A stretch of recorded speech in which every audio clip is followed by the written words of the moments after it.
Just different.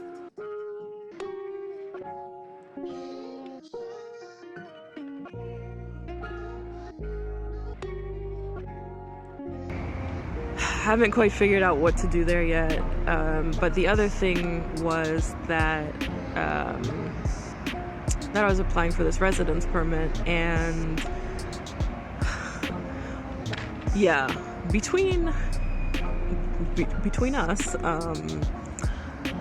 I was given a temporary residence permit when I submitted my application last year. It was valid for 3 months. And I was told that I'm not supposed to leave the country until I get the actual residence permit. Yeah, I left the country. But part of the reason that I wanted to come back now, and the reason why I didn't cancel the trip once I found out I didn't have a host, was because I wanted to find out what was going on with my residence permit. So what I did was my flight got in Tuesday around 2.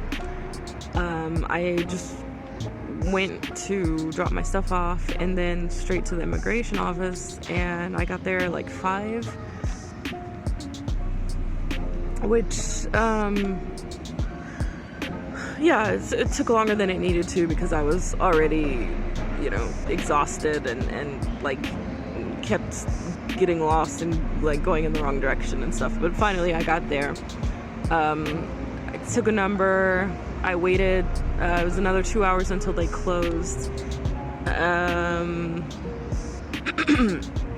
then once they closed, I looked up and I was like 5:06. And I saw like 5:36, and I kind of like got startled for a moment because I'd been sleeping most of the time I was there, and like I hardly slept, and I was really like exhausted from the whole trip. There would have been enough to like have me crash for several days. Like at this point I used to need like 3 days after traveling, and now like I need 4, so that was definitely enough, and then to go to this place afterward. So I was like, I'm not even gonna fight it. I just like sat next to this table and laid down and kind of like dozed off. And then I thought, well, maybe I missed my number.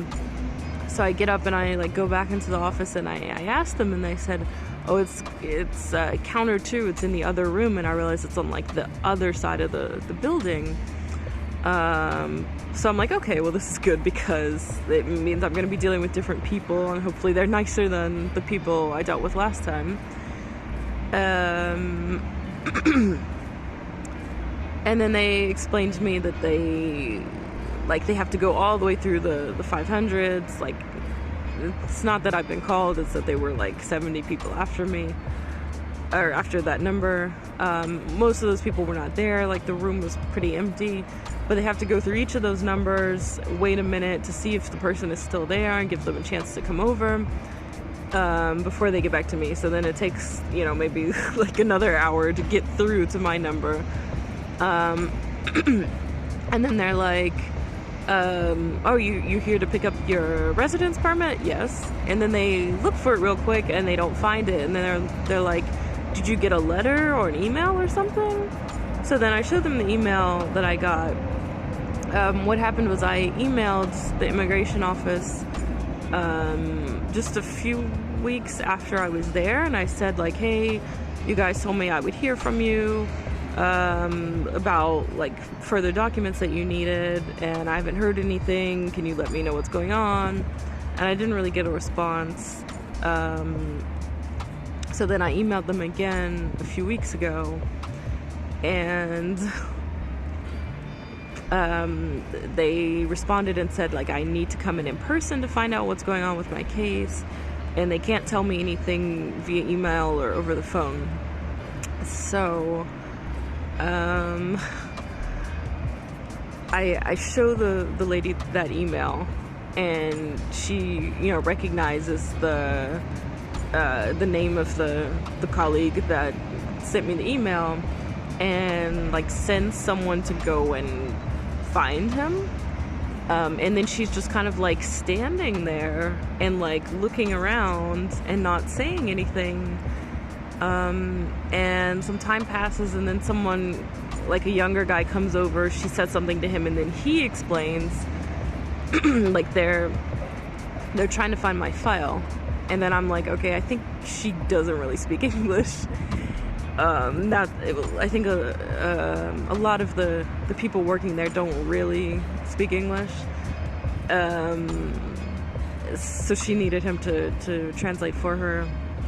And then they come back and they say like they found my file, but there are missing documents, so they're transferring me to another office.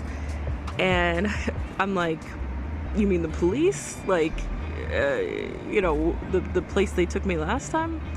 And they're like, no, it's not the police, first of all. And second of all, we are the police because we merged with them like last October or something. And then they take me over to the police where I was before, and with this like caged in area where even if you wanted to leave without your passport, you couldn't because you're fenced in. And they're like, yeah, they'll call you by name, just wait here, and they leave.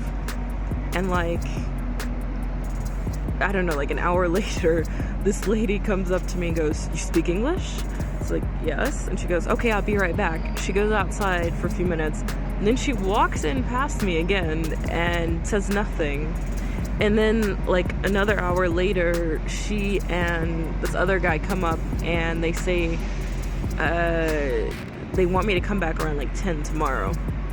And at this point I've been there for 4 hours already, and I'm like, laying down on the bench, and like I feel a migraine coming on, and just like really achy, miserable feeling, like I'm gonna be crashed, and I'm gonna need to rest for days. Even if I hadn't been traveling, just that, like just sitting there for 4 hours would have been enough that I would have needed days to rest. So I definitely did not want to come back the next day. I'm like, I would rather just kind of push through and knock this out all in one go while I'm there, and also to finally know what's going on. And I think they didn't want to do it because they just wanted to go home, and they said it would be like a longer process. But when I insisted a little bit, I was like, is there any way we can do it tonight? And I was like very like, not like forceful or anything about it. Like I asked nicely, but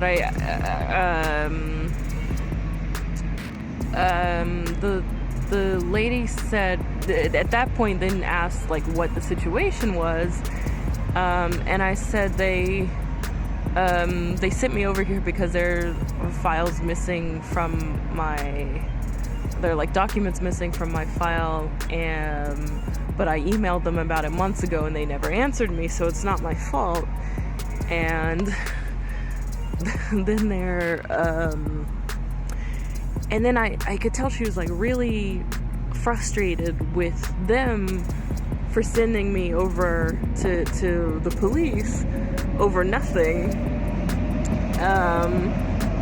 Like basically just because they didn't want to do the work or because they wanted to go home early, and then like the police end up having to deal with this even though it's not really a serious situation. Not enough to warrant the police.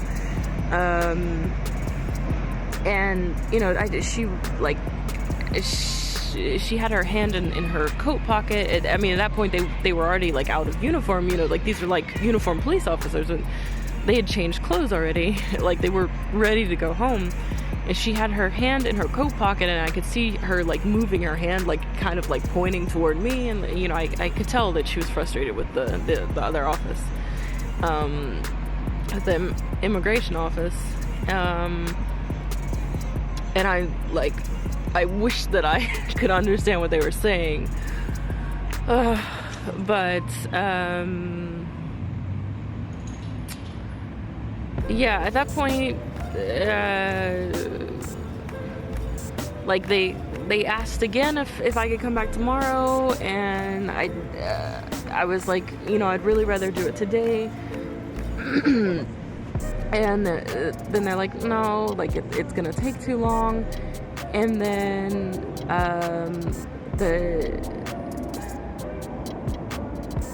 I don't know. Then I think the guy had to answer a call, and like while he was on the phone, the woman said something and goes into the back. And then when the guy gets off the phone, he goes, okay, we'll do it now. So like I'm assuming she said, yeah, we'll go ahead and do it. And then she disappeared. I never saw her again. So I think she just kind of like, you know, left this on him. And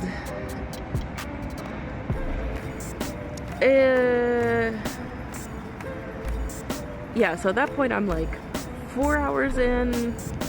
It ended up taking like, it was like 7 hours. I mean, I didn't get out of there until like after midnight. I don't know why it takes so long, but you know, it was like a lot of time passes, and then finally like he had me come to like a counter where he's sitting like inside on the office and I'm on the outside in this room, and asked me some questions. And yeah, it was really quick. Like it just took a few minutes. But he said that basically because they didn't have the documents, my residence permit was denied.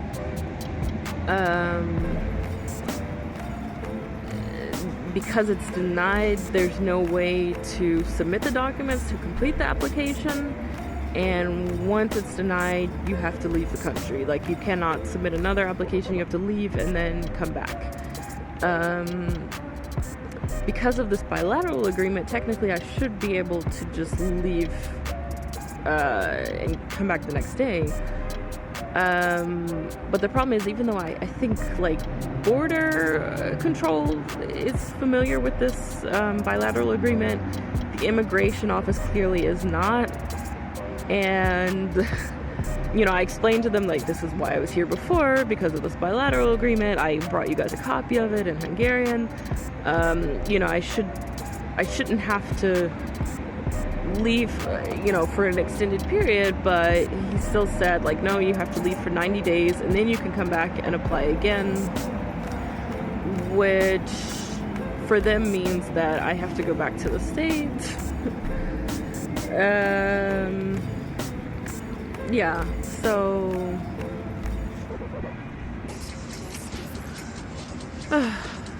yeah, so I mean, this is like so frustrating. You know, I was just like several times I was like, okay, is there any way, like, is there any exception that can be made? Is there like anyone else that can, you know, come to a different decision? Like if I come back tomorrow, you know, is there someone else here who can, you know, change it somehow and just allow me to complete this application? It's not my fault. It's not like they gave me a deadline and I ignored it. Like I never got the letter saying that they needed more information, but I tried to contact them. You know, I did everything I could.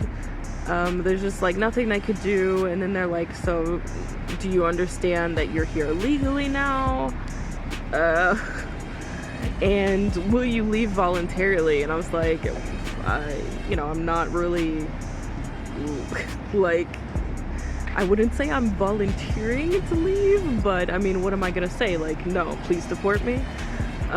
So yeah, okay. And then I have to like go sit out and wait for a while, and then they come back and have me sign like the papers with like the summary of the interview, and then they do like full fingerprints, where it's like the most thorough fingerprinting I've ever had done, because I'm supposed to leave the country. And I'm like, is this like going in a criminal database? Like, can I refuse to do this? All I know is they have my passport and I'm caged in. So what am I gonna do? So yeah, they do the full fingerprinting and then they take a picture. So should anything go wrong, they know exactly, you know, who done it or who to go after. I don't know. Yeah, and then they finally give me my passport back. I asked if they could give me like a letter or something explaining the situation so that I don't get in trouble, you know, while I'm still here. And I don't think they would have given me that if I hadn't asked for it. But then he asked how much time I needed. I said like 2 to 3 weeks. If I was planning on staying here longer, I would have like fought that and argued it more and like said I needed more time. But I was planning on leaving in 2 or 3 weeks anyway, and he gave me basically like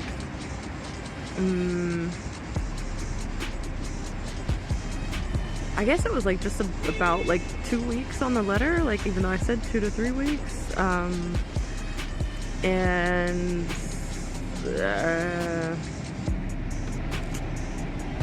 yeah, and then like I walk out to leave and there's no more bus. I stand there for a few minutes and I'm like shivering before I realize that the bus is not coming. And then I start walking, trying to find a bus or something, and my phone dies. So I'm like, you know, far from the center. There's like, you know, nothing around, like nothing going on, nothing open. I find a tram stop, but I don't even know if the tram is still running at this point. And then this bus comes up and it's like totally dark. But the driver stops and, you know, of course, like we can barely communicate. I'm saying like the name of the metro stop that's most familiar to me, and he's like, no, you know, he's not going that way, but he lets me get in and he drives for a ways. And then at the point where he has to turn, he lets me out and says like, keep going on straight. And then from there, I was finally able to get a bus that took me where I needed to go. And I get back to the hostel, and I swear this is like the worst hostel ever.